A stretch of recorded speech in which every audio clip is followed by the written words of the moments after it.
Hello there. Welcome to the Below the Trees podcast. We got a really great show for you. John breaks down some very, very interesting points that I hadn't thought of about homelessness here in California. Here's a question for you. How is China related to the homelessness problem? If it is, maybe it is, maybe it isn't. I don't know. You got to stick around and find out. This is Below the Trees podcast.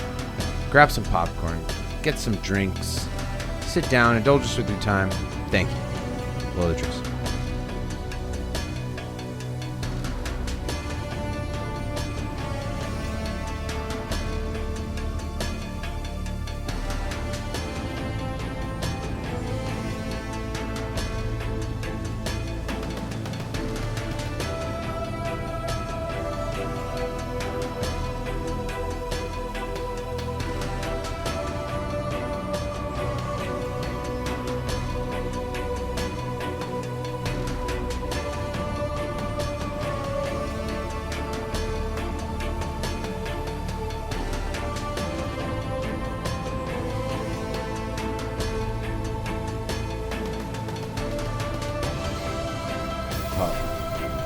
We're rolling. This is a good one. And action. Hot damn, that was a knee slapper. Right? Hot damn. John. You said to do it, so I'm going to do it.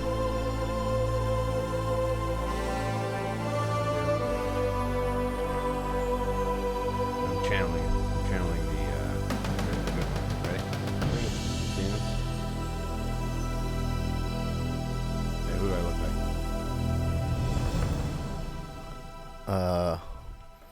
Constipated Genghis Khan, played by John Wayne. Damn, you're good. No, that's really close. Spot on. Except very constipated was the adjective I was looking for, not just constipated. No. Now I'm Winston Churchill. You know, he had that famous Time photo where he's like, hey. And he says, should the British Empire last 1,000 years, men will still say, this was their finest hour. Ah, shut up, you're drunk, mate. He's been drunk since 11 a.m. He's drunk. That's actually accurate. How are you, buddy? You good? This is a great start to the episode.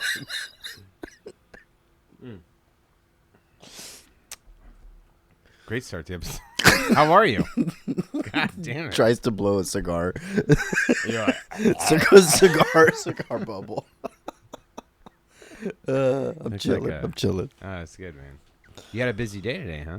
A little back and forth, yeah. Picking up another car from the paint booth.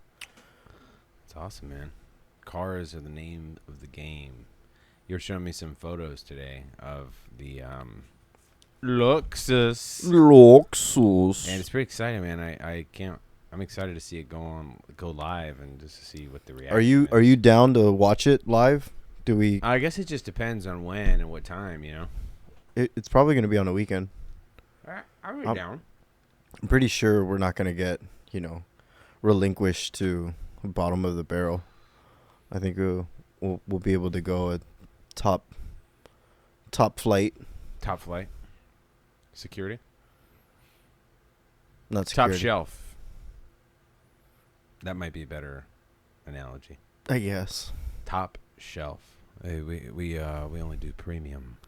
Top shelf auctions. We don't have these bottom shelf. We're not going cheapo syrup. This is 100% old-fashioned syrup, baby. You know what I mean? Maple. This is 100% maple.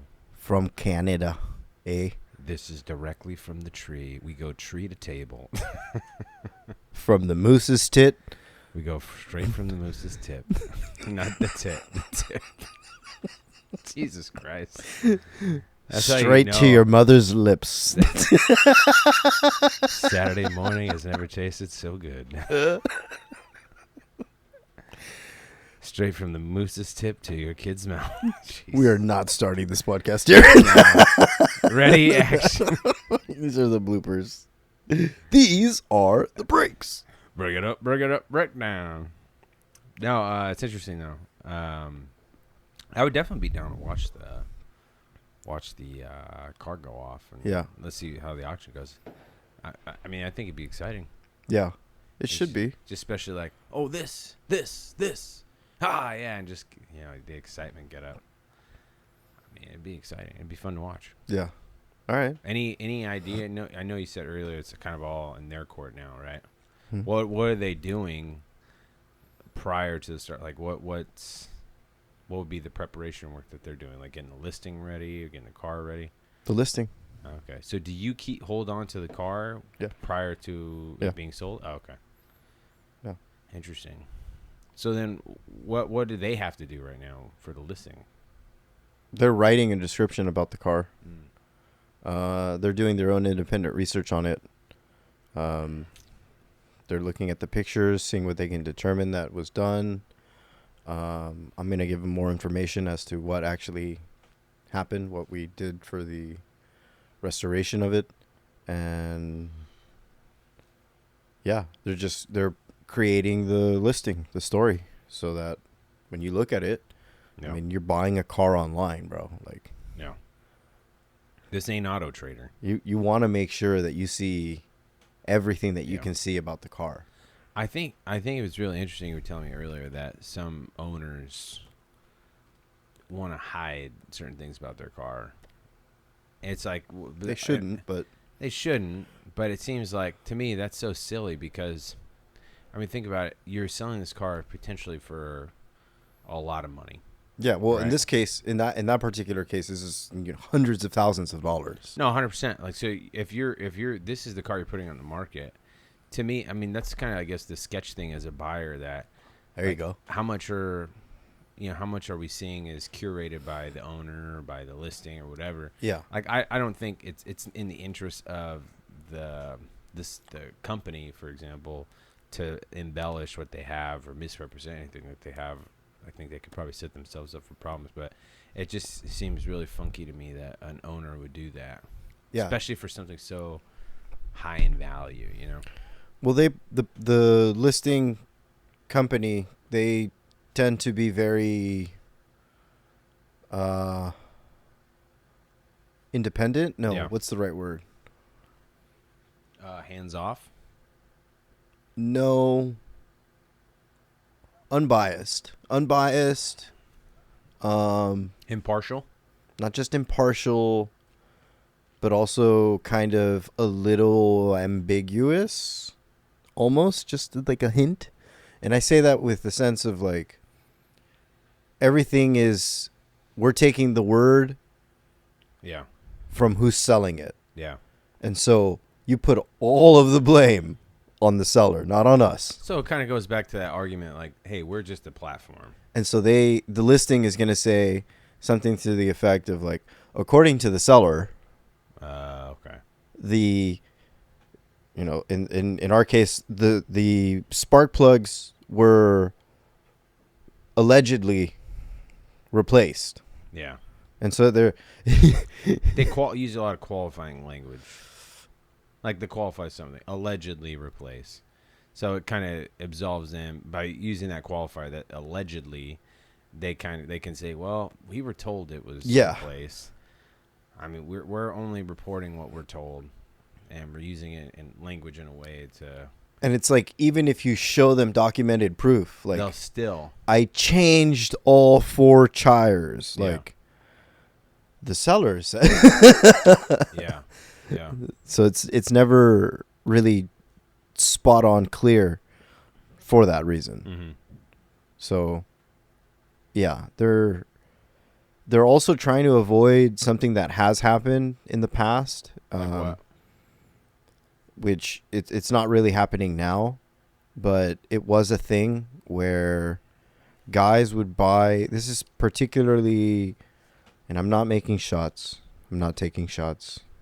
But shot heard around the world. There were builders who were taking, let's say, this is usually happening in the muscle car world.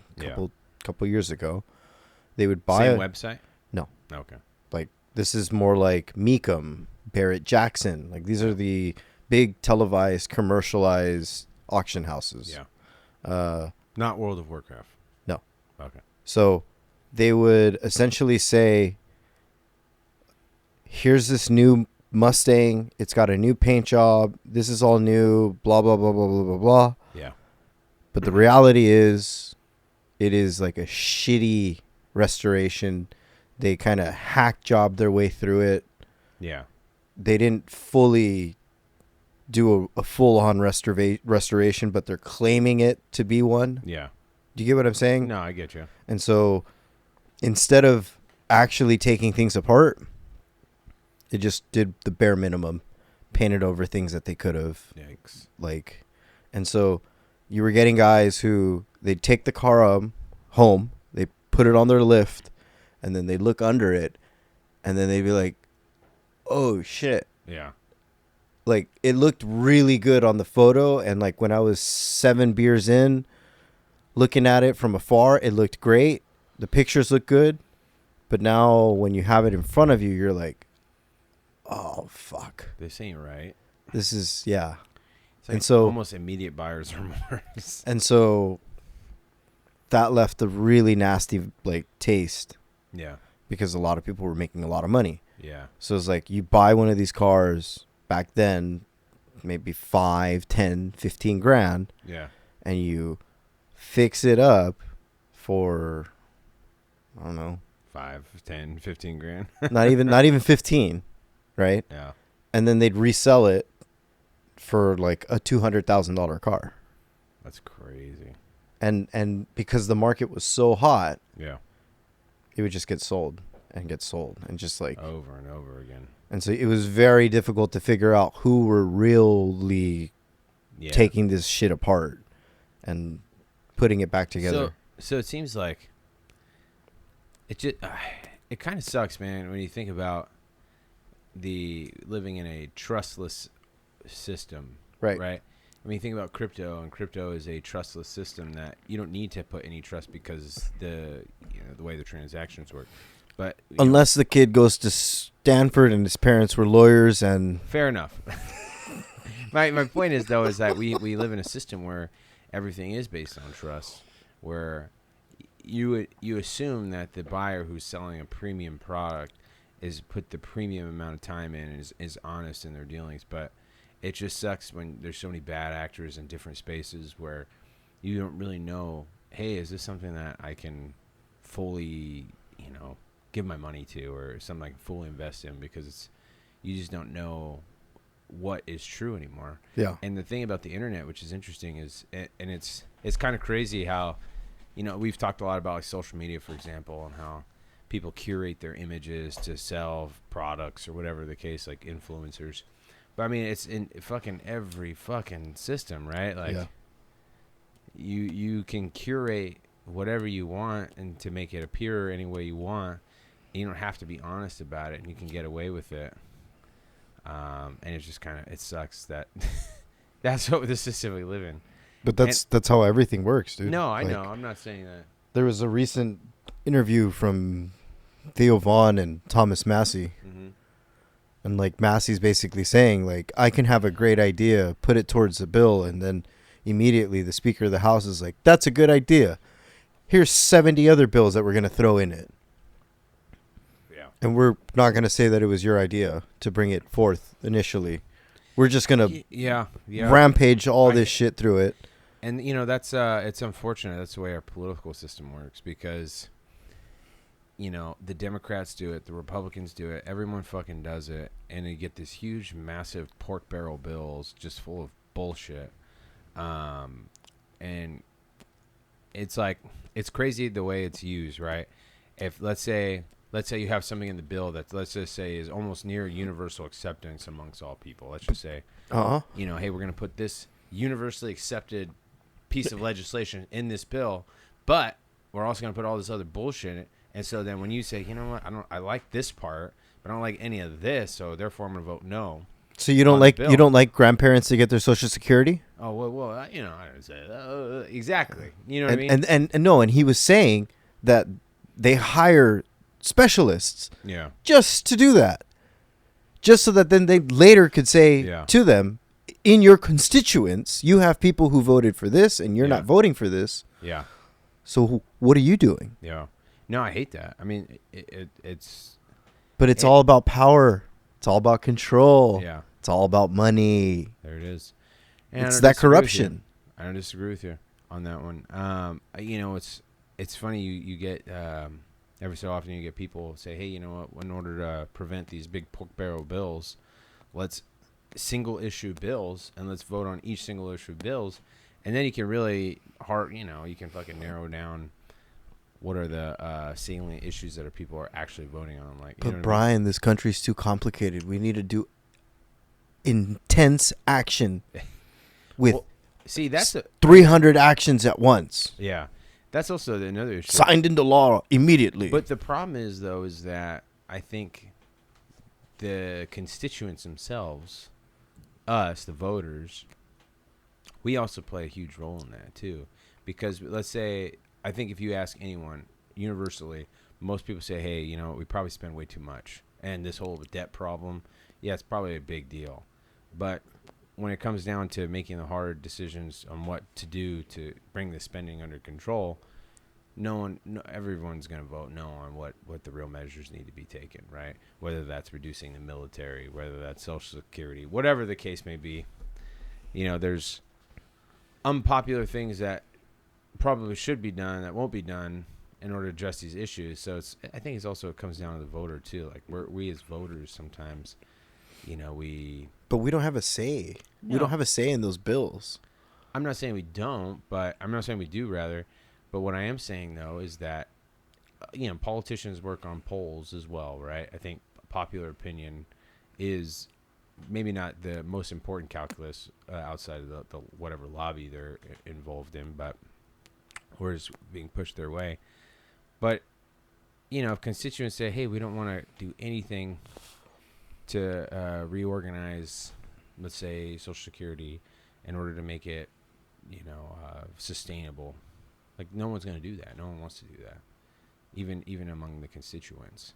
So you have something that probably should be done because it's a really hard thing, and it's going to take it's going to take a little bit of pain across every sector. No one wants to do it. They're going to kick the can, right? And so what do we have? Our Social Security is going to go insolvent in a few years. By 2033, I think was the latest estimate I heard. But that's why it's important to do your own investing too, as a little guy, as best as you can. There's a lot going against you, so you might as well try to do something to go for you. I mean, what that is, I don't know. Everyone's got to figure that out themselves. But that's what it's going to be, man, in the future. It's just everyone's going to have to fucking figure it out themselves because we're all fucked at the end of the day. Which is actually a pretty good transition, I think, into today's topic of conversation. Shoot. So, I already told you this, but for our viewers, all four of them. No, for our viewers, something we talked about last week was obviously the really hot debate, which will link in the description below to that podcast. I think it was a very good podcast. You made an interesting point. You're talking about organization and, hey, we're going to put all this money on something, but what are the results we're getting? And part of the results we're getting, like say for Hamas, for example, is they use that money to build a terror network, right? And so it's like, why are we pouring all this money into that group? Same thing could be said, and this is the point you brought up, was what about homelessness in Los Angeles County? Not just Los Angeles County, but really it's the same issue across the country. How much money is poured every single year into the issue of getting people resources and getting people off the streets and getting people treatment? And the number is quite astonishing. So I will preface, because we looked this number up, Joe Rogan had a conversation with, I think it was the mayor of Austin at the time, right? and they found out that the county of L.A. spends about $400 to $600 million a year on this homelessness question. Yeah. Well, I've come to report, John, that number is higher than it was then. Shocker. $900 million every single year is spent on addressing the homelessness situation in Los Angeles County. What the hell is going on? It started in 2017 with Measure H. Mm-hmm. It was a sales tax for homelessness, and it's been increasing ever since. So, asking our AI model is telling us that homelessness became a major issue in LA County in the mid-2000s with a sharp increase from 2016. Yeah. Likely due to housing shortages. That's the AI model. Yeah, likely due to housing shortages. Let's get So, let's start there. Okay. What is that a salient example? Do you think in LA County homelessness is a cause of lack of housing? No. Okay. I don't think so. Let's talk about it, and then we'll go from there. Well, actually, let me cycle back a little bit because I want to say why I brought this up today. Yeah, I thought we were talking about AI. Well, we were talking about it. We're always talking about AI, but no, I want to go to homelessness, and we're going to talk about AI probably in the next episode, maybe. But the reason I brought this up because it was recently 4th of July. A lot of fireworks going off, you know what I mean? So there's hard to sleep. People losing their hands, I'm sure, because they practicing unsafe firework usage. But no, I was driving home on the 4th, and on the side of the freeway there was a massive fire, and there was no building, it was trees off the side of the freeway. And so my initial thought was probably some sort of encampment fire, because you see these all the time, right? Encampment fire. I don't know if you knew this. This is pretty interesting. So in the freeways, the way they design them is that a lot of times there's about a 6-foot like tunnel almost within the freeway, because it needs that space in the summer when things get hot to expand and contract and still be functionable. And it was an engineering design. Well, the Autobahn. It was also lately. It's been people have found access into these tunnels, so people live there. And obviously for various reasons, right? Like it just is what it is. But these encampments are fire hazards. It just is what it is. I think there's no way you can argue this. They're fire hazards for a lot of reasons. But so this fire is raging across the freeway. It's not in the buildings. It's not anywhere surrounded. It's just these trees next to the freeway. Yeah. Massive smoke plumes, fire raging. And that was my first thought. It was probably an encampment fire. Yeah. Is it intentional? I don't know. I have no evidence to suggest that. Is it accidental? Possibly. I usually like to assume that the simplest answer is it was probably an accident, right? I don't think most people would intentionally do something like that. But then the following day, I was driving on the same exact freeway, and just on the opposite side of that first fire, there was another fire, even bigger, with billowing smoke plumes encompassing these trees. And as I was driving by, the fire department had not yet even addressed the fire yet. But there was a man there, John, and it wasn't someone like a first responder. It was a homeless man. He had no shirt on, and I guess he was probably in the smoke plumes a little bit too long, so his skin, it was a white guy, he had like ash all over him, and he had a shovel in his hand. He was just shoveling some shit around all over the place. And I'm like, if I were a betting man, I would probably bet that guy caused the fire. Again, I don't want to. I can't ascribe intent, right? Because I don't know. So maybe it was intentional, maybe it was not. But meth lab explosions are never intentional. Always accidental. So yeah, that's what it's like. It made me think of it. Like, God damn, man, these all these fucking resources, and the fire department was even there at both fires the next day, like both sites. Even after they were already contained. But so my guess is they probably had some sort of investigations out there. Maybe they have someone in custody. I have no idea. But it's crazy to me that in 2025 we have all these people living on the streets, and these things happen. I'll give you another example. In my community, a few days ago, this guy decided he wanted to move in on a corner. So he brought his some property there, whatever. If he's not bothering anyone, what am I going to do, right? I'm not going to say anything. No one else is doing anything. Fuck it. It is what it is.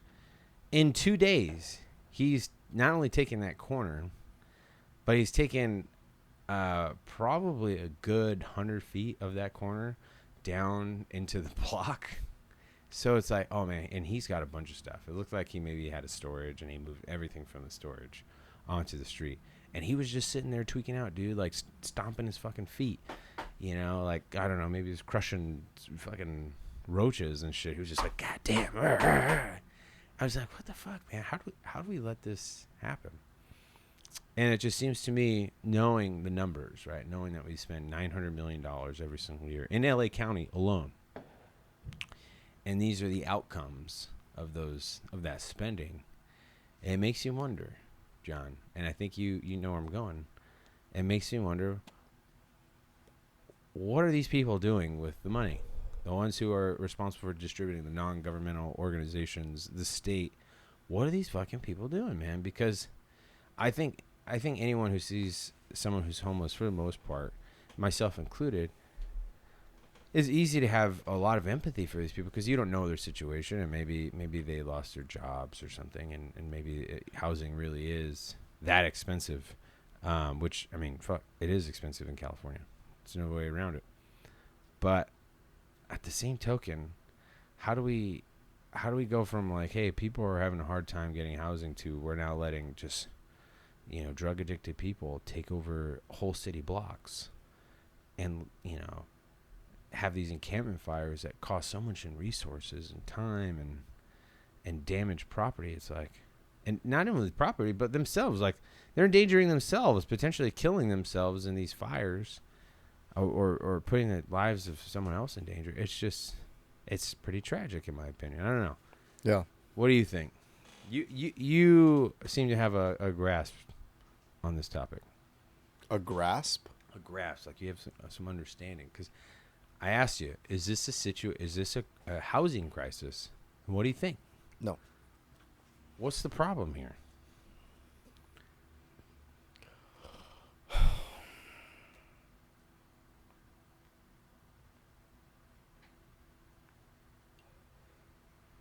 I mean, I think part of it is we've made it a little too easy to kind of just do exactly what you just said, to move in, take over, and say, this is mine. This is my corner. Yeah. Nobody's going to touch this. This is my shit now. Yeah. If you touch this, this is a cause for war. Yeah. Yeah. And nobody wants to mess with him because he looks crazy. Yeah, I saw a woman today. She was sitting at a bus stop, just driving in I'll just say the LA County area, and the woman is an older Asian lady. She's just sitting waiting for the bus, and this transient guy, you could tell he's just not in the right mind. He runs up to her at the bus stop, and is just like trying to jump scare her. You're like, wait, what are you doing? And this old Asian lady just sitting there waiting for the bus, and he in his mind, maybe she did something to him. You know what I mean? But it just kind of goes to show you, it's like the level of instability in people who are living in the streets. Let's qualify it. People who are living in the streets and probably addicted to drugs. Which is where I was going. There you go.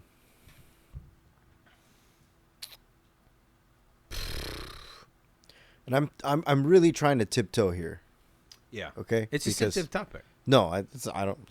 Oh, It's not. It's not a sensitive topic that I'm afraid of tiptoeing. No, it's a sensitive algorithm. You know, I could care less. I know, I'm just messing.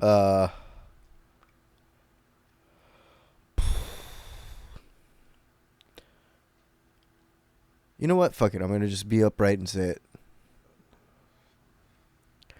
I think, personally, in my heart of hearts, Yeah.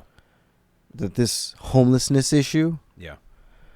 is not really a cause of anything else, Yeah. but more than anything, it's a symptom. And it's a symptom, okay, of our actions as a nation. Yeah. Okay? Talk to me. The Sackler family. Oh, let's pause. Quick sec. Who is the Sackler family? Who is the Sackler family? I'm asking you. You're the one going on here. You're the one who's not sure. So who's the Sackler family? Zero idea. You don't know? Educate me. The name is familiar, but I couldn't tell you off the top of my head. They are the family that got all of America not hooked on phonics. God damn it. Son of a bitch. Okay. I don't know why that hit harder than it should have. No, it was good. Okay. Not hooked on phonics. What do they get? What's the Sackler family? Okay, but again, we'll go to what the Sackler family got America hooked on. Obviously not reading and numbers and shit. But who is the Sackler family? Let's start there.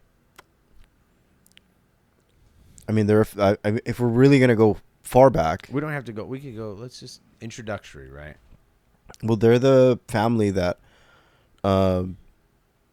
made ripple effects for the drug industry twice.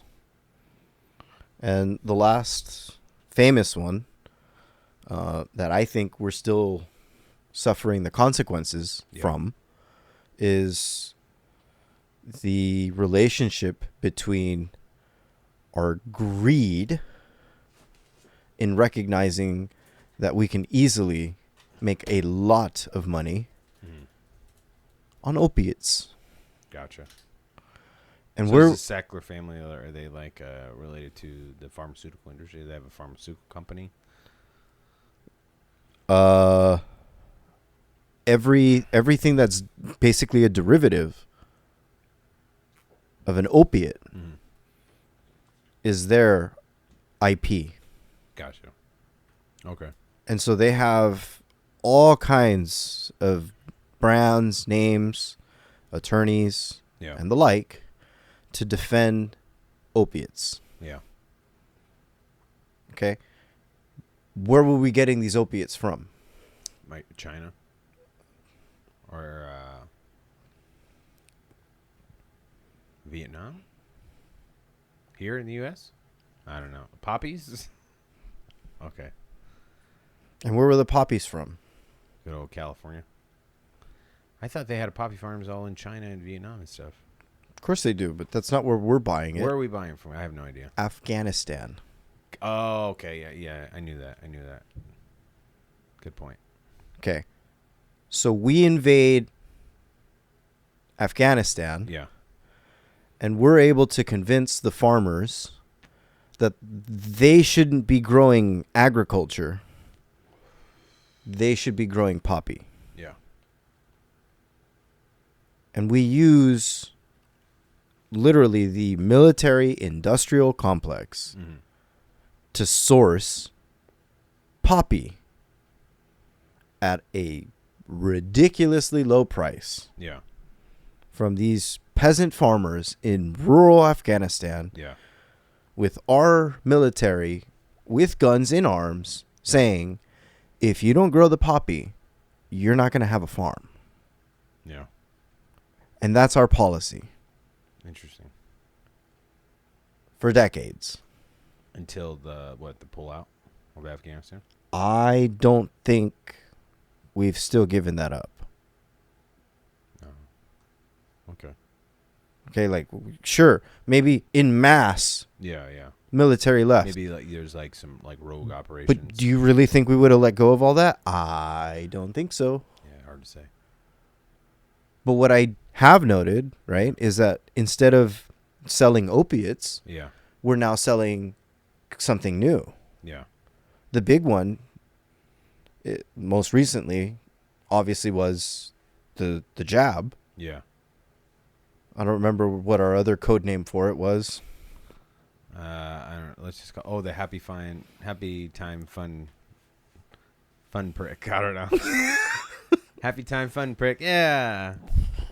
So that now leads into more research, more funding, Yeah. into new fields, which also allows, because that medicine came from something called gain of function, which is a whole, like, we're having these massive wheels that are churning money to now create new things, to now roll out new things for us to consume. Yeah. And the most recent one from this gain of function that I really don't hear most people talking about it, but that's what Ozempic is. Interesting. Ozempic's a gain of function. Bro, it's snake venom. Oh shit! I didn't know that. Is that or the semaglutide or something? Or semaglutide? It's snake venom. Holy That we've shit. now realized there's enough of a chemical reaction here with us that allows us to lose weight. Interesting. But you can't stop taking it. Yeah. You have to continue taking it. Is it like a lifetime once you start? It's what it seems like. And as soon as you kind of wane off, you get these massive effects. Yeah. Just like any other drug. And I think also too with the Ozempic, it's like destroying your muscle mass. That's partially what you're losing. So it's my opinion. Yeah. It's not that we're going to hear this from an AI model. I don't think an AI model is going to get They're that. not trained on this data set, baby. But that's what we're getting. Yeah. We fucked around and made a lot of money. And so what's the end result? You have a lot of people that are completely fucking zombies because of it. All and right, so let's bring this kind of full circle then, because I see sort of the implicit connection you're making there, but make the connection clear. You know what I mean? What's the direct connection there? Because I hear what you're saying, and I'm inclined to agree with you on that point. But where do you go? Like how do people go from, let's just say what the pharmaceutical is being pushed, whatever the case may be. What's the argument? No, hold on. How do you go from like, hey, we're pushing these opiates, or we're pushing the Happy Fine Tum prick pill, or we're putting Ozempic, whatever the case may be. How does that go from that to, we've got people who are addicted to meth and causing fuck shit? Like, where's the connection there? Like, bridge it for me. I think it's just that society. Like, so if you're in that world, where you're so lost that all you want to do is take these kinds of drugs that are going to just completely alter you. You're in a whole nother world, bro. Like, you're not worried about regular bills and things like that. You're seeking something far superior. I see. The only question I have, because like I said, dude, I think your analysis is pretty spot on. Okay, go ahead.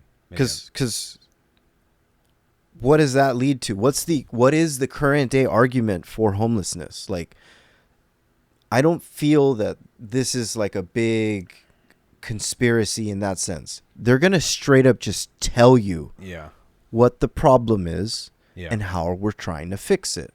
So you have all these people addicted. So addicted, they're lost. So lost, they don't have a home. Yeah. And so now who's going to be Big Daddy and give him a home? The big G. So this top G, right? Yeah. What are they offering? We're offering LA County, oh, okay, you're going to collect a tax. We're going to help subsidize it Yeah. by investing in real estate to get these people here. Yeah. Play it out. How long are those people realistically going to live there? Is this like a forever so long solution that Absolutely not. we're going to try to keep these people mentally ill and we're just going to give them a place to stay? Like, is that really the solution? That's on the paper. That's what it seems. But that's the argument. Yeah. So what's really going on, Brian? I don't know. Tell me, John. It's real estate. Yeah. You're giving all of these people the biggest incentive Yeah. to come into cities and redo the city. It's interesting to say that, 'cause even locally, I'll give you an example. Black Angus. Okay. You know the one I'm talking about? The chain. Yeah, but that specific one in Torrance. Okay. So Black Angus has its final day of service on Friday, this coming Friday. And so the reason being is the owner of all the land there, which is Delama Mall, and whoever's I think it's Simon Company, I forget who. They want Black Angus out because they're going to redo that whole landscape and put condos there. And my speculation is because of the law change, exactly what you're saying. The law had changed where now every city has to have a certain amount of zoned area for low-income housing. But the problem is that a lot of cities, especially more affluent cities, they're not at the thresholds that the state requires. So what happens is you got all this open land, like you're saying, and all these real estate developers are coming in like, hey, we'll develop it for you. And so then they can zone all of that for low income, right? And then they can charge, obviously these are luxury apartments, so they're going to go for, $2,500 to $3,500, and all that's going to be subsidized by the big G. And they're only going to subsidize maybe 2 floors, 3 floors for low-income housing. Yeah. Whereas the rest of the other, 8 to 10 floors are all luxury, high-end things. And if I know this real estate world well, which I know a little bit about it, yeah, I know that in many cases it's just a lottery. Yeah. And you have to be in the know to know that they're going to have a lottery. Yeah, yeah. And so I had a friend who recently graduated college, knew about one of these programs, and just by chance happened to win the lottery on one of these low-income housing places in the arts district that now this thing is worth $2 million. Yeah. And it's like, well, you won the lottery. You're entitled to it. You can't sell it for the entire dollar amount for it, but you're basically living in a $2 million place. Yeah. For scraps. Forever. Yeah. It's crazy. And this guy, just to be fully transparent, he's not scrap. Yeah. He's not homeless. He does big video production things. He gets paid handsomely. Buku bucks. And yet, that's cool. Or that was cool. For someone it was, apparently. Do you get what I'm saying? Yeah. So I'm not convinced. I'm not buying it. What I do know is that Reagan got rid of all the crazy clinics. Yeah. And so that created a facility need, which now we don't need Top G to come in and say, I got you. We have Private Little G say, I'm going to step up for you. Yeah. And I'm going to make a business around it for you. And we're going to use this branch of education, this branch of education, this branch of education, and we're going to mix it in. Yeah. So we're going to look at equity, diversity, inclusion. Oh, whoa. You mixed it up. It's diversity, equity, inclusion. Come on, man. And on top of that, build Yeah. all of these infrastructures around this concept that we're going to take care of you. Yeah. We have your best interests. Mm-hmm. You have no place to go. Yeah. We'll help you. And we'll help you by giving these developers subsidized building opportunities. Yeah. So what's the next big rabbit out of the hat that LA has going for them? That we've wanted again for decades. The Olympics. The Olympics. Because the last time that we had the Olympics, 1984, LA 84 Foundation came in, inserted an ungodly amount of money. I think it was, if I'm going to guess, it was something like $120 million back then. And $84. Okay. And that money is now slowly starting to run out. So we need another big influx of capital to do this. And we got it. Yep. We got the bid. And so now you see San Pedro saying, I'm going to develop. LA is saying, I'm going to develop. Yep. Long Beach is saying, I'm going to develop. You got all these other places that now have a reason, because I'm looking at the statistical numbers over here, and it's since 2005, Brian, we've had a homelessness problem in Los Angeles where 82,000 people don't have a place to home. To me, that just says 82,000 people were fucking hooked on drugs that we forced on them by this wonderful thing called opiates. Yeah. And I know this because I had knee surgery. I was 17, 18 years old. Yeah. And what are they prescribing to me for my knee pain? Is it Vicodin? Yeah. The strongest fucking opiates you can think of. Yeah, I remember when I had my wisdom teeth pulled out. Yeah. Yeah, same thing. They gave me like a month's supply of Vicodin. I didn't take it once. Actually, I probably took it once. But why so much? That's a good question. They're not trying to just get you to get off the pain. They're trying to wane you off it. Yeah. On it. And your brain goes, no. And now what? Now you're homeless. Now you're part of the problem. And now we can charge a solid, because here's the math, bro. Here's the unfortunate math. We're going to be able to charge a solid $200,000 to $300,000 to build you a place to live. That we know you're not going to live in for very long. Because you're probably going to die. You're going to get shot from some other thing, and now you're infected. Yeah. Oops. You're going to get ran over. Yeah. No. You're going to forget your key. Oh, sorry, you lost your key. Guess you can't live here anymore. Definitely not hooked on phonics. And the Sackler family twice had to go to Congress and say, I'm sorry. We didn't mean it. Will you forgive us? Yes. Will you forgive us again? Sure. Yes. Yeah. And they gave the U.S. government a payment. Shut up money. Yeah. And we took it. Do we want to know how much? It's in the billions. It's something fucking ridiculous. Interesting. How much is it? We have to look it up. That's it. Hit it up.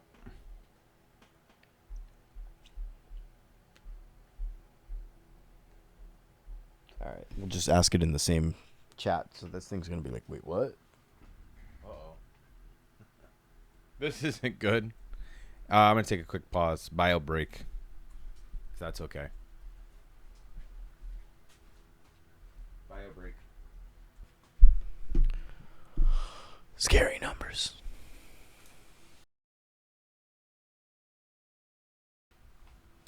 Bio breaks is a biohazard. All right, I'm back. So, we left off. You were looking at the Sackler families to shut up money to the U.S. government. And you said the numbers as I was walking in are terrifying. What are they? Still doing the math, but just think about it this way. OxyContin, the main drug that they sold, from 95 to 2001, brought in $2.8 billion from 95 to 2001. So 2.8 billion. Okay. So that's what is that? 6 years. Cumulative revenues had increased to 31 billion What's the time frame for that? by 2016.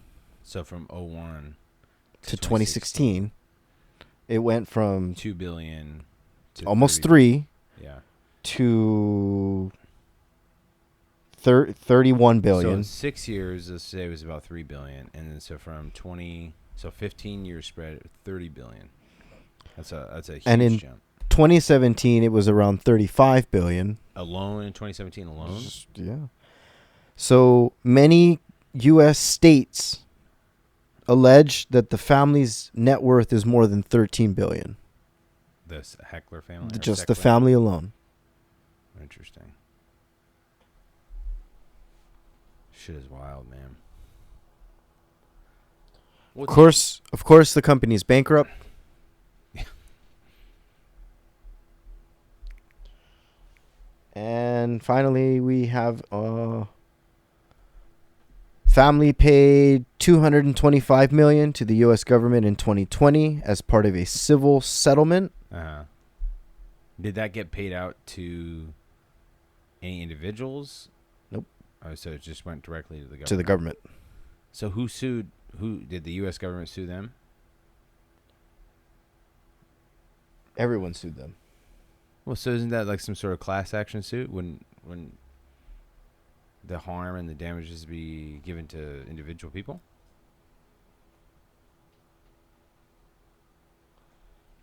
Because then in 2021, when they went bankrupt in 2016 and bankruptcy filed, Yeah. then they agreed to pay another 4.5 billion. Okay, so 220 million and then 4.5 billion. That's a lot of fucking money. And that was just to the U.S. government. And then in 2025, there was a $7.4 billion settlement. God damn. That's a lot of fucking money, man. But this was primarily with state and local governments. So where's that money, Brian? Where do you think it's going? Into state and local governments. I don't know where it's going. It's not going to the people. Come on, Brian. Well, it's not going to the people, obviously. So is it going to the NGOs who are supposedly administering the programs to these people?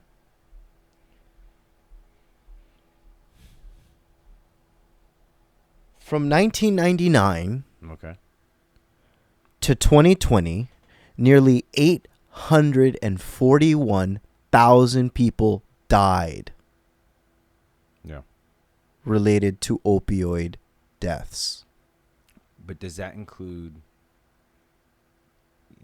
obviously that would include pharmaceutical ones, but what about illicit?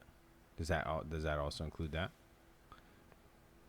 From drug overdoses in the United States with prescription and illicit opioids responsible for at least 500,000 of them.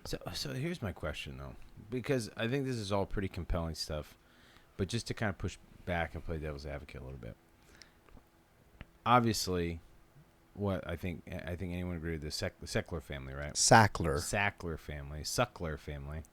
The Sackler family, I think you could probably make the case for sure that they're pushing this product and it's having a detrimental effect to people in general, right?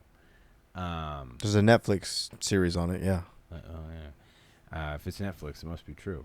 No, but my question is what's the crossover, right? Like, how many of those people never had any interaction with opiates outside of the pharmaceutical industry, and how many of those how many of those deaths are not related to any exposure in the pharmaceutical industry?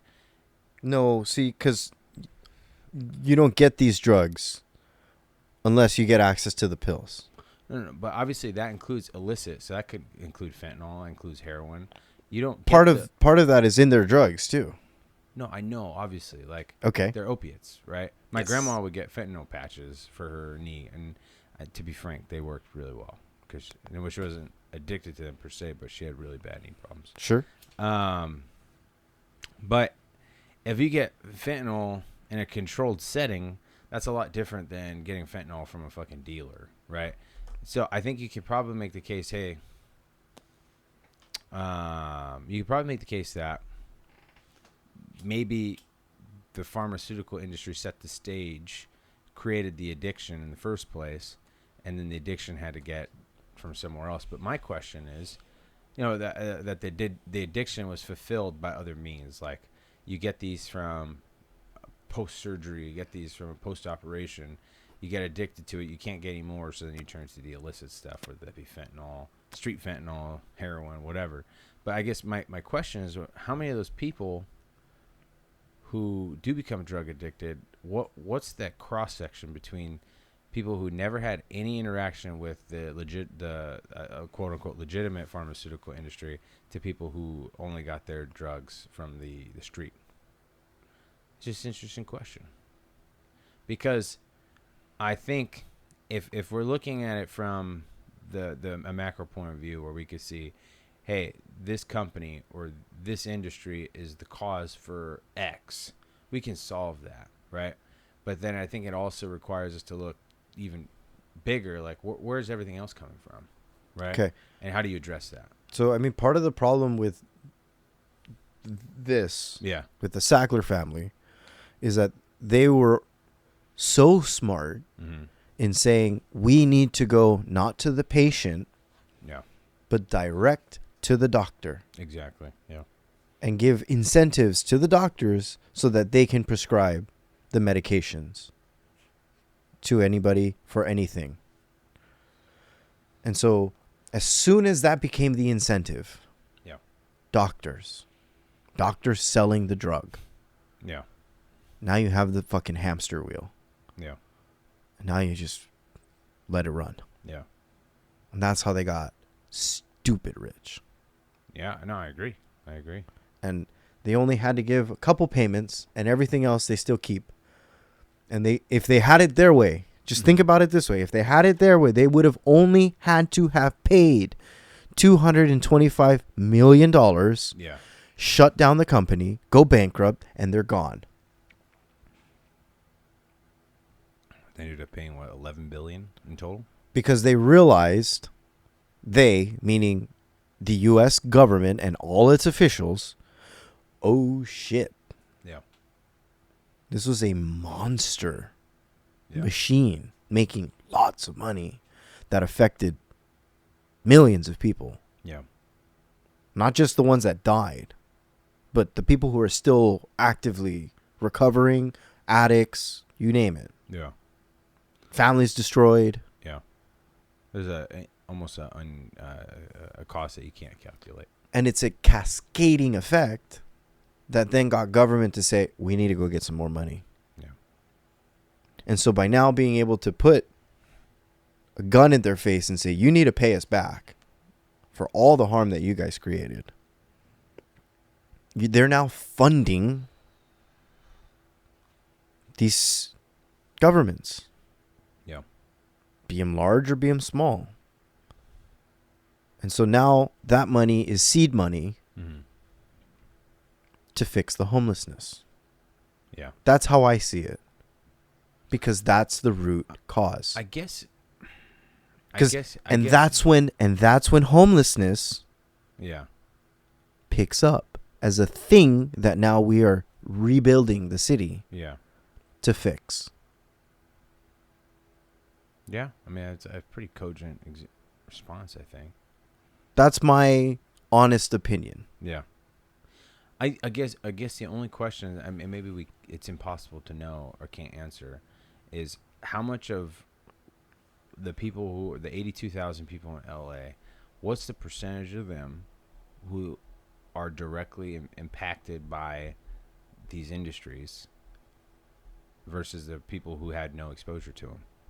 Because the reason I bring that up, and the reason I think that it's important to distinguish, is because if you only address one, you miss a whole other subset of people. You miss a whole other root cause. Because I mean, I wholly agree. I think I've seen, obviously, we both have personal examples where we had an operation or a procedure, and here, 17-year-old kid, here's a fucking 30-day supply of Vicodin for free. Go get high. Have fun. So high, you'll never experience. And it's funny, as a kid, I remember I told my buddy in high school, because I had this procedure done when I was in high school. I was like, oh yeah, they prescribed me Vicodin. I had a friend, he was like, did you take it all? I said, I just had one pill the first day and I didn't take any. He was like, you still have it? I said, no. Of course I had it. This guy, he's already I remember this guy did cocaine in class. Mm-hmm. You know what I mean? So yeah, no, I totally agree in your point taken that the pharmaceutical industry is definitely had a role in the level of addiction in our society. But I think it's important to be able to distinguish, because not all people have the same type of contact with the pharmaceutical industry and have the same outcome, right? Or what if someone never has impact with the pharmaceutical industry, and this is the outcome, the path that they took for one reason or the other? That's where Medicaid, Medicare, that all came in the background, and they helped. Here, this is what you need. This is what your doctor prescribed. Here you go. But that's what I'm trying to get at is, let's say you never have any sort of experience where you get prescribed any of this shit ever. Okay. Where do you get it from? How do you fall into fentanyl? How do you fall into methamphetamine? You know what I mean? So it'd be interesting to see how much of the people of the 82,000 in LA County, just alone, what percentage of them have had this interaction with the pharmaceutical? Because I think then you could probably attribute real damage, legally speaking, to these bad actors in this space, and then maybe get these guys some direct and targeted help. Versus, hey, Joe Schmo never had any interaction, but fucking got addicted to meth, and now he's in his own world. I just think it's important to distinguish. That's all. And it'd be interesting to see but it's probably impossible to know. You think it is possible to know? Oh, impossible, yeah. It's probably impossible to know. Unless you're actually looking at social security numbers of who's going in and who's going out, and who's part of the system, who's regularly part of the system. I guess you could probably also make the case that if someone like my friend, and I said, oh yeah, here's my Vicodin. I mean, that could be that's a sub. Maybe he didn't have direct exposure. He wasn't directly given the pharmaceutical, but then fell into the pharmaceutical by, Mom had it. Dad had it. Grandma had it. Yeah. Definitely a possibility, too. Grandpa had it. Your grandma had the fentanyl patches. Yeah, she sure did. So, had you been a crazy, conniving kid, you could have took that off and, sold it for some high street value. I actually had a procedure done. I think you know about it. I won't dig in too much, but I needed to get put under, but not a full anesthesia, so they gave me a fentanyl drip. Felt like I was in space, my man. I've talked to people who are addicted to like fentanyl and stuff, and it's like it'd be no surprise. Like, no, it's not a surprise that you understand why they get addicted, because the euphoria you get is unmatched. Right. And it just sucks because I think there is a real benefit to pain management, right? If you have a serious procedure or serious injury and you're in incredible pain, I mean, in a controlled setting where if there's no shitty incentive structure, you could obviously see the benefit of managing pain in that way. Right. But it just sucks that the incentive structure lends itself to becoming abused so heavily, just for the purposes of making money. It's fucking sad. That's what it is, though. No, 100%. And so, why do we have homelessness? Well, it's not because of the houses, apparently. No, I think the argument you made is a good one, and I tend to agree with it. I definitely do agree wholeheartedly. It's the drugs, dude. Like, I've met homeless people who actually are in a shitty situation where they lost their job. I've volunteered with different homeless groups in the past, and you meet people who lost their job and who's in a genuinely fucked up situation, not of their creating, and then they have to dig themselves out of it. But and the people who don't have the drug abuse and the mental illness that comes with that, you see the trajectory is a lot. It's easy to imagine because, hey, you know what? I got to buckle down. I got to find work. And when you're not addicted to drugs and you're not living in space, you know, it might suck or it might be hard. You might make sacrifices, but you're able to find work. And an interesting, I remember doing volunteer work. There was a woman who was homeless, and she ended up working at a Rouse, getting a Rouse. So she would clean up at the YMCA or whatever, go work at Rouse, and would just save her coins until she had enough for a down payment, or like for you know, the first month on an apartment, and she's able to afford an apartment. Sure. And it's like you see those stories.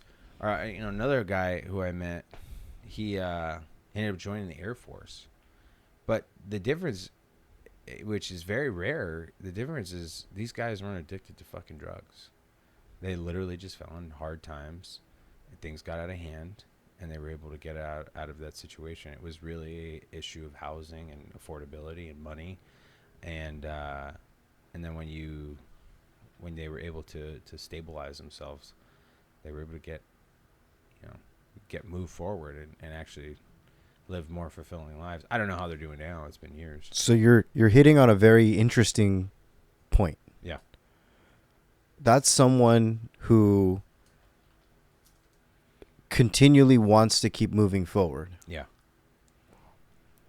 Versus somebody who's completely addicted and there's no path forward. Yeah. That's true. It's seeking the next high instead of trying to move forward, move up, right? That difference, that split.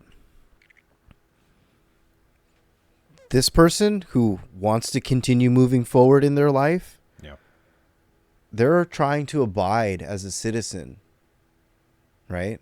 Yeah. They're probably a little bit more in the sense of maybe being more of a participant in this democracy by actively participating in regular function. In regular life. Versus the person who's just only trying to find that high. Yeah. What kind of world do they live in now? Because it's not a world that is a capitalistic world. Yeah. It's now a world where it's be pride on or fight for your life. Yeah. Right? And so who comes in to fill that void? I don't know.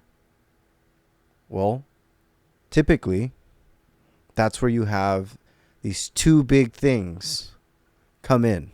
Yeah. One of them, we call it church. Yeah. Because church always wants to help those people. Yeah.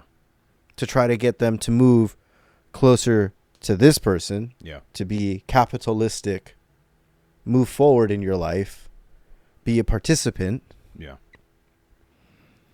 Versus being preyed upon. Yeah. So who do you allow that door to open when you're in that place here? Well, in LA, that gives the ability to the cartel. That gives the ability to the underworld. Yeah. The drug lords. That gives the ability to this whole system to now prey on them instead of this world. Yeah. Right? It's interesting. This person works to move forward ideally would be paying taxes. Yeah. Versus this person probably isn't paying taxes, but is feeding this whole underground. Right? He's paying a different kind of tax. And so, what role does the cartel play in LA? That's the next problem. Yeah. Because they get to pry on that person. Yeah. So it's interesting because when you okay. What other line of business does the cartel do? Human trafficking. And immigration. Yep. You see how all this is connected now?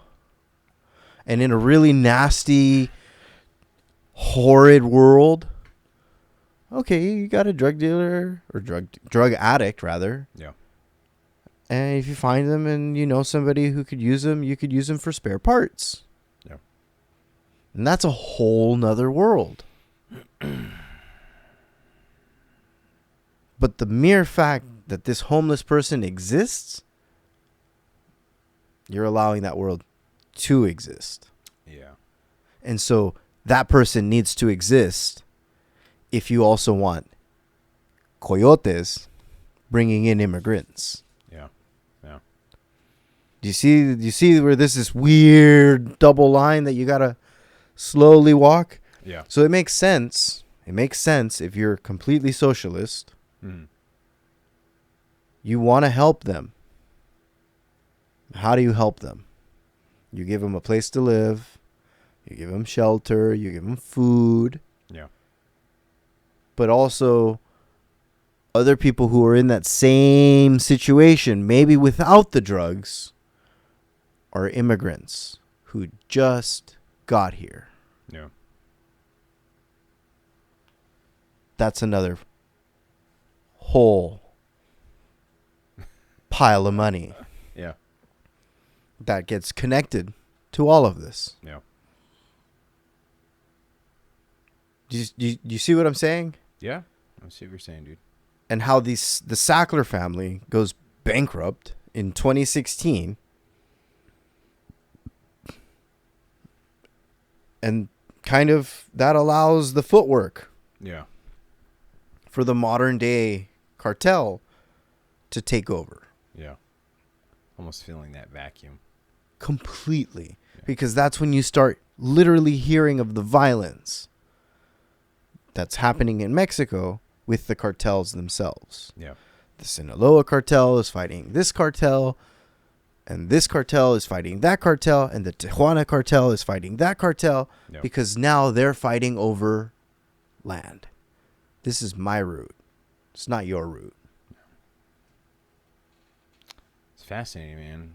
When you really break it down, it seems like the stage was set by the pharmaceutical companies, which ultimately, obviously, if the stage is set and the foundation is there, that leaves other bad actors the opportunity to come in and create a whole new world, really, an alternate reality, right? Because that's what it is when you think about it. This whole dark underworld, it's just an alternate reality that people live in, right? Which is no different, right? Mm-hmm. Now that I got you on this train of thought, here we go. No different than when we go to Afghanistan and we leave all of our equipment there and we get the fuck out because we took everything that we needed. Yeah. The pharmaceutical industry. Try to create commerce. Didn't work. Never does. This place is a shithole. Doesn't work here. Don't tell people from Afghanistan that. Love your food. But it can't be conquered. Yeah. Napoleon tried. Yeah. The Russians tried. Chinese gonna try. We tried. Everybody's gonna fail. Yeah. It's too difficult. The whole thing, the whole kit and caboodle. Yeah. To manage. But we leave our equipment there. Right? Yeah. Now we allow terrorists Yeah. the opportunity to have this side underworld to sell guns and equipment. Because like I told you, Yeah. you're not going to sell this stuff to the people who are in the NATO catalog. Now, I'm going to ask you a difficult question, and maybe this is, I don't know, maybe it's a rough question. Does that mean that some societies, just objectively speaking, or let's break this down. Are there societies that are better than other societies? In the sense, if we have, is there an objective standard that we can say X society is better than Y society, or is everything relative? Because I would argue, if you go down that train of thought, which again I don't know if it's right or wrong. I think the example for what we're talking about, it seems reasonable to me, right? But it would also imply that in some sense we set a standard. There's a moral standard that we believe, maybe arrogantly, that some societies are better than others. Because if, let's say, the example of Afghanistan, if we're saying we know we leave all this material here and we know they're going to do wrong, we know they're going to do something that is immoral, right? I mean, we're applying. I think that implies that, hey, not all cultures are the same. Not some cultures are actually better than others. I'm not saying that's the case. I don't know, but at least it's a point of discussion of, is there an objective standard, and are other societies better than other societies? Can we make that claim? But what do you mean better? I mean better, like, if we look at a place like Afghanistan, you said, I'm not going to repeat what you said, but obviously we're saying it jokingly, right? But I think a lot of people would say, yeah, you're right. That's true. I don't know if I agree with that statement, but, I think people would say, yeah, the West, the United States, is better than Afghanistan. I don't know. What do you think about that? I think we have our sense of what we believe to be right more ingrained in this society, in this culture. Versus if we go to China, their whole system of belief is going to be different than ours. Yeah. Right? Like, you might have an American worker here who's going to say, I want to do better for myself. I'm going to invest my money into the stock market. Yeah. Can't do that in China, bro. Sorry. There's no such thing. Yeah. You can't put your money in the stock market. So that freedom to invest, to be in that system, right? That choice. Yeah. That's the difference. That's what we have versus other societies where they probably don't have that choice. Yeah. It's not to say that it's a better choice, but it is a choice. But can you apply a value on it, a value judgment on something like that? I don't think so. No. I think they're all different. No, I mean, I know they're all different. I'm not saying they are the same, but can you say, if knowing that they're all different, can you say, hey, one is better than the other, objectively speaking? Can you make that claim? I don't think so. I don't think you should. Yeah. I think that's naive, but we are the petrodollar. Yeah. So we are the global currency. Yeah. And that's something to be said, something to be had, right? Which goes back to our last podcast where I'm telling you, it goes back to the fucking contracts. There we go. I knew you were going to say at some point the contract. Because it's a contractual agreement. Yeah. That nations make to say, we're going to run our currency in your dollar. Yeah. The fact, literally, that a couple days ago, Saudi Arabia is like, no more petrodollar. No. Throws a monkey wrench into our system. Yeah. which, if anything, it causes Trump's big, beautiful bill another reason to have to get passed, because I'm sure somewhere in there's a clause to say to address that issue. Yeah. Because that's an issue. Exactly. That's instability now. We are no longer the global reserve currency. So that's huge. Yeah. You can't compare. What do you think? Well, here's a question. What do you think is going to replace the global reserve currency? Because if we're being honest with ourselves, right, there's no other currency, I think, at least fiat currency, has the ability to compete with the dollar. Now, if you expand, let's say Bitcoin, you look at that, I think then you can start to see a world without the dollar. Because people like want to escape the dollar, sure, and I understand why another country would want to do that.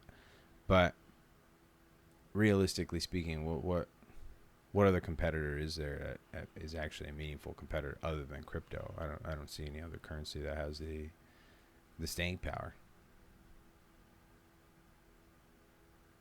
I mean, each currency is different, right? Uh-huh. But the reason why the U.S. is the global reserve is because of all the contracts. Yeah. That's the only reason. Yeah. That's literally it. Why did the U.S. want to get rid of Gaddafi? The contracts? Because he wanted to make his own currency. Yeah. He wanted to unify Africa. He wanted to say, I don't need your dollar. Yeah. We don't need it. Because what does that mean, to need the dollar? Like, you need to rely on. More than that. You've traveled to another country. Yeah. What's the currency? What do you mean? You go to Mexico. Yeah. What does Mexico use? The peso. Peso. And you say, okay, I'm going to convert my dollar into pesos. Okay. And there's a conversion rate that happens. And in that conversion rate, because of all the contracts, this dollar has more buying power than the peso. Yeah. The minute you get rid of that, it's over. It's all equal. It's who has more money now. Yeah. Okay. Do you have more than $4,000 in your account right now? Yes. So you're ahead of 98% of the rest of the whole of the wide of the world. Because most of the rest of the whole of the wide of the world doesn't have $4,000. Yeah. You could have a PhD working at a top company in China. Do you want to guess what your salary is? $1,000 a year. It's not that bad. 5,000 a year. Not that bad. Probably 20,000 a year. You're getting closer. 25? It's closer to like 40. Okay. A PhD. Yeah. And they're supposedly much faster, smarter, better than us. Yeah. And there's thousands of them. Millions of them. Yeah. Can we really hold a candle to that? No, I don't think so. So if they had the dollar power, who would be in the winning position then? Probably them. Okay. See the problem? Yeah. That's why we fight. It's interesting. That's why we create wars. That's why we have buddies to defend our interests. Yeah. Those are the interests. So it's not about having a plain level playing field where everybody plays equal. No. That's not how this world works. It isn't. Yeah. If you're an American citizen, you have an upper advantage compared to everybody else. Yeah. And it's this economic thing that most people don't understand. Yeah. It's fascinating how it went from a micro issue in LA County, which is a part of the broader macro issue. But it has to be. This is one of the largest cities in the world. We accept more people, more goods, more shit, more stuff, more food than any other place. A global city. Do you get what I'm saying? No, I understand. So it has to have a ripple effect. It's a lot to chew on. And when you're asking homelessness, to me, that's what I'm telling you. Yeah. It's literally the sins of our profiteering off others that then comes back in this multi-headed monster. Yeah. That, how do you want to deal with it? That's a good question. Because it's drugs. No. I agree with you. Pretty unequivocally, man. It's a good statement. That's the homelessness. Homelessness Explained on Below the Trees podcast. How do you fix it? I don't know. Ask Kamala. Yeah, it'd be interesting to dive into those solutions, but I think we're gonna wrap it up there because it's late. Oh, you've had enough? I've had enough. No, I gotta work tomorrow. I gotta sleep. But no, just to kind of recap. I think you hit on a lot of important points. It seems obviously, I don't think anyone who's meaningfully thinking about these things and talking about these issues is going to say it's as simple as housing, or it's as simple as just drugs and individual actions and stuff like that. I would probably go on to say I think there is a component to it where people make a decision. If you look at, obviously it's impossible to look at every single use case and map exactly how they got to that point. I don't think it's possible to do that. Right. But I do think, looking at it broad scale, it seems to me that you're right. I mean, the foundation was set by the use of pharmaceuticals, really the abuse of it, manufactured abuse, right? Because if you're able to prescribe these people all this shit, it's not surprising that people get addicted. Like, shocker, right? You're going to give... I mean, it's funny. I read some interesting. The Starlink was given in some sort of Amazon, like a remote Amazon village, and within weeks, like, they're already addicted to porn, like heavy porn. So it's like, obviously, if you give something so addictive to someone, you can't be shocked by the consequence of that, of someone being addicted. So I think the stage was set, and then bad actors start to proliferate in a way that just exacerbates the issue, and it goes from, now we have people addicted to pharmaceuticals to now we have people who are addicted to illicit street drugs and are overdosing in fucking record numbers. I read something not too long ago that just alone last year was like nearly 50,000 people died specifically of fentanyl related deaths. How much of that is illicit? I'd probably assume most. Most of those deaths were illicit fentanyl use. But I mean, how does that happen? I don't know if that's just made out of whole cloth, and I think the conditions, right, lend themselves to that. And understanding it from this kind of framework is I think important, because it gives you, it gives whoever has the ability to address these issues, at least someone can look at it from that angle and say, hey, this is where we need to go. Because like you said, man, if a lot of this is like dealing with the hydra, right? You cut off the head grows back. You're just dealing with symptoms. You're not dealing with the root cause. And so I think that's what's important, is to understand the root cause and hopefully work it back from there and fucking come to some sort of semblance of normalcy. But so hold on, we have to bring it back though. Okay, hit me. There's something we're not talking about. What are we not talking about? You brought up Winston Churchill. That's how we started this. Yeah. So I think Here we go. it'd be pertinent to go back to him, or at least his people. All right, hit it. So go ahead, ask me one more time about the homelessness, Brian, and I'll give you one more odd answer. In a short 5-minute answer response, why is there homelessness, and can you connect it to Winston Churchill?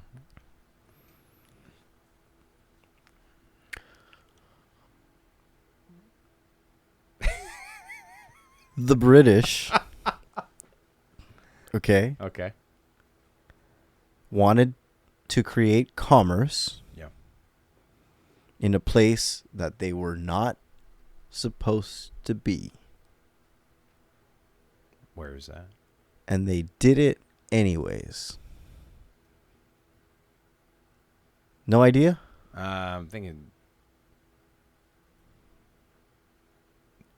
I have a place in mind, but you tell me. I'm thinking Central America. Nope. Okay. They're not supposed to be, eh? Where the government told them, no, don't come. I know you want to come. Either India or Asia, somewhere in Asia. China. Yeah. And what did the British say? Nah, we're coming anyway. We're coming in anyway. No matter however you want it, we're coming in. What were those wars called, John? And what did they do to start it? Educate me. They brought in boats. From the one place they said, yeah, you could be here. Hong Kong. Yep. You could be here. But you can't go to Shanghai. You can't go to Beijing. Yep. You can't go to any of my ports. And they said, okay, fine. But they did it anyways. Yeah. And what did they bring? They brought opium. And so for 400-500 years, the Brits had China drugged out. Yeah. So why? Why did we do that? Why did they? Yeah. Hey, well, hold on. Why'd they do that? I don't know. Explain. So that they can open up lines of commerce. And they used opium to do it. Yeah. By drugging and killing millions. So let me ask you, Brian. Ask me. How is what we're doing today any different? Explain it to me. What do you mean? With what we're doing to our own people. I guess there's not very many difference based on at least that example. Could it also be that China, recognizing that there's this void, said, I know who my business partner is. It's the cartel. Yeah. And so I'm going to produce the fentanyl. I'm going to ship it to them. Yeah. And they are going to be the ones moving it in. That's right. Just like the British did to me. And then who's controlling the lines of shipping? They are. Yeah. It's an interesting parallel. One I had not thought about. And so they need the cartel. They need our border policies to be open as such so that the drugs can come in. Yeah. And if it's not going to come in through Trump's border wall in the south, well, then we'll just take it to Canada. Because Canada doesn't have a border. Yeah. And so that's our new problem.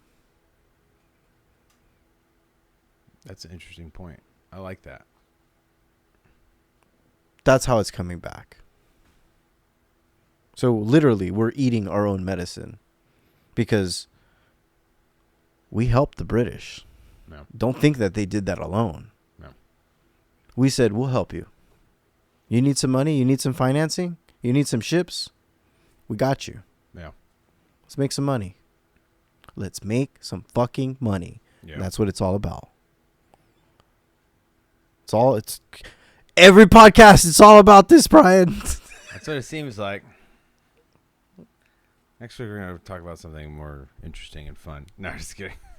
Not that this isn't interesting, but I guarantee you we'll end up at the same. I know two crossroads. No, here's what's gonna happen. Power. We're gonna bring it back and money. and you'll be like, no, it's about power and money, you dickhead.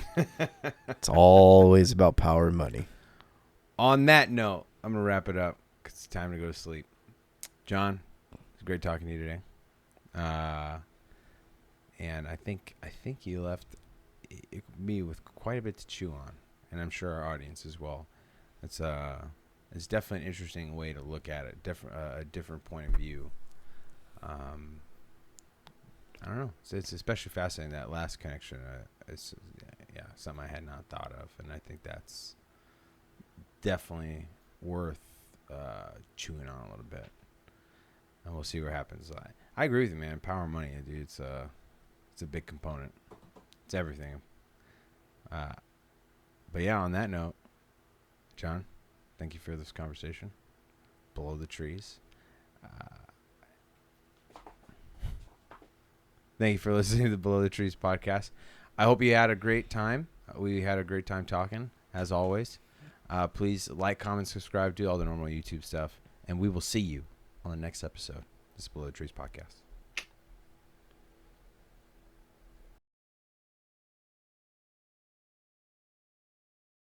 Shoot off some firecracker. Shit. Thank you for your time. We are never going to record an episode again.